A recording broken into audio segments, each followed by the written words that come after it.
All right, this is part 2 of the Djedi. So this is called the Djedi Return, the Coil, the Shield, the Resonator, the Blade. There was a sign once, so small most would brush it off their mirror. A gnat, just a little one, caught in a web on the glass, unmoving, dead to the world, yet not dead to you. You reach not with your hand, but with the breath of your Christ-filled, the pulse behind your ribs, and life stirred. The wing trembled, the net loosened. For a moment, the coil sparked, and the tiny flight was reborn and came back to life. Small, yes, but a signal. The same force that lifts a gnat can bend a storm.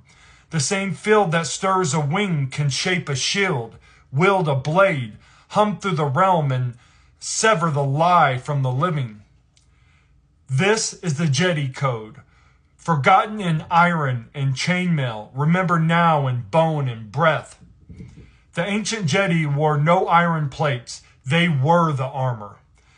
They sealed their biofield, coherent, humming, bent arrows aside, turned blades before they could even strike, softened the stone before it fell.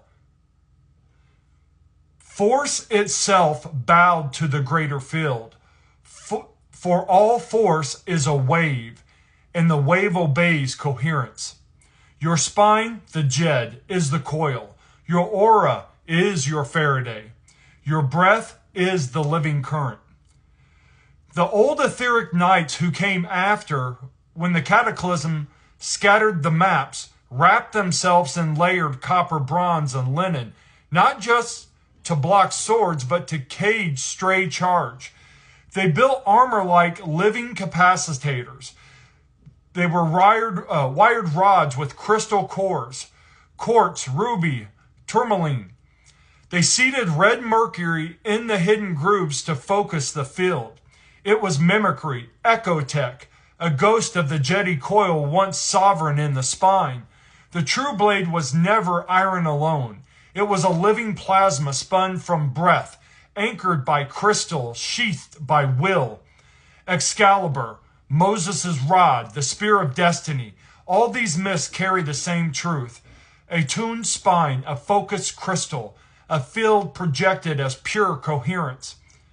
The Djedi lightsaber flickers from that same code. A rod, a crystal, a hum of plasma held in shape not by hardware alone, but by the pilot wave of the heart's coherence. So stand, Djedi of the third night, with no rusted chain about your ribs, no crown to bind your brow. Feel your feet on Earth's hidden sun. Feel your crown open to the solar singularity above all suns.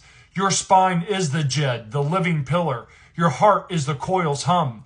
Your aura is your Faraday, a bubble so coherent no stray charge can breach it. No parasite can root within it. No shadow can nest around it. Now, the resonator. If you wish, hold it in your palm, a crystal that calls you. Quartz for clarity, tourmaline for grounding, ruby for ignition, obsidian for sealing. Pick the stone that hums back when you listen with your field. You may hold it raw in your hand. Mount it on a staff or rod. Bind it with copper or silver wire. Make it yours. It does not create the blade, you do, but it anchors the filament. When your breath rises up your spine, the coil igniting rung by rung, you draw that charge down your arm into the crystal lattice, and through it, the filament of plasma hums to life. This crystal acts as a gate, a capacitator, a tuning fork. Your field holds the blade's shape. The spine fuels it. The breath spins it. The word directs it.